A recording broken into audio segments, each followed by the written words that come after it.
Hey family, I'm just here working with some people around some trauma, some family issues, some marital issues, some sibling issues, kind of all of that kind of stuff. And when we boil it down, so much of it is about our identity, right? When it's our issues, so much of it is about the belief systems that we hold about ourselves, the limiting beliefs that we have that we're allowing to stop us or slow us in our progress, our healing, our desires, our dreams, etc.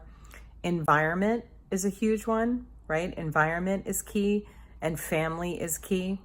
And unfortunately, here's the problem. We are traumatized in relationship, right?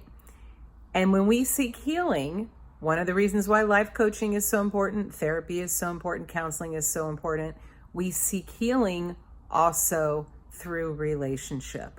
We are damaged in relationship and we are healed in relationship. The problem is, or when we experience problems, we are typically going back to the scene of the crime where we were damaged or traumatized and looking for that connection that we think is going to be healing. So we might be constantly going back to a parent who is committed to misunderstanding us. We might be constantly going back to friends or circles or groups who never saw us in the first place. And we're looking for connection and belonging from people who can't even see us or hear us. So clearly there's no acceptance there, right? We need someone in our lives who has no agenda, who has no connection or commitment to an outcome of our choices. However, we do need someone who can see and hear us at our highest, at our best, at our greatest possibility. That's where we will find healing.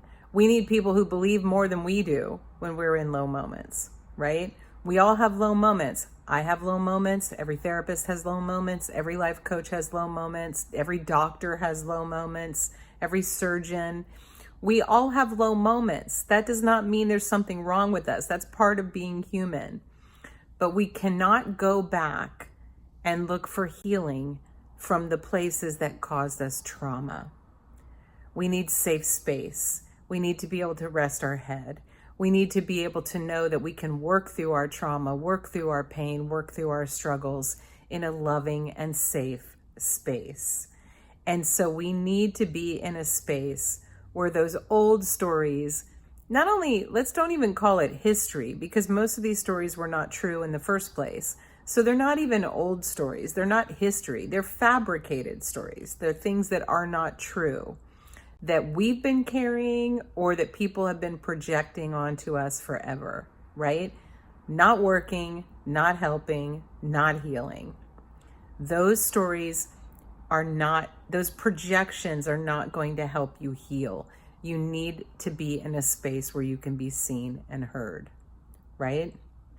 So the problem is we run back looking for connection from the places that damaged us, and then we feel there's no connection. When the truth is, there is connection. There are people who can see and hear us. There are people who love us and cherish us and believe in us and will pour into us. We just have to keep moving until we find those circles, right? You just have to keep moving until you find the right therapist. You have to keep moving until you find the right life coach. You have to keep moving until you find the right church, the right group. Sometimes it's you is the problem. Sometimes it's them, it's the problem. Sometimes it's all of us. We're all the problem, right? So finding people who can see us. We're not looking for perfect people, but you want to be seen and you want to be heard. It's got to happen. It's got to happen. You're not going to heal in a place where you're projected upon nonstop.